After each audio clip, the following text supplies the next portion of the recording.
એક દિવસ રાજા અકબરે દરબારમાં એક અનોખી શરત મૂકી. તેમણે જમીન પર એક લોહી લીટી દોરી અને રાજ સિપાહીઓને પડકાર ફેંક્યો, જે કોઈ પણ આ લીટીને અડ્યા વગર કે ભૂસ્યા વગર નાની કરી બતાવશે તેને ભારે ઇનામ આપવામાં આવશે. બધા જ રાજ સિપાહીઓ મૂંઝવણમાં મુકાઈ ગયા. લીટીને અડવાનું નથી અને તેને ટૂંકી પણ કરવાની છે.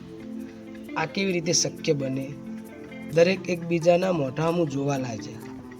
ત્યારે ચતુર બિરબલ આગળ આવ્યા અને તેમણે શાંતિથી અકબરે દોરેલી લીટીને બાજુમાં એક નાની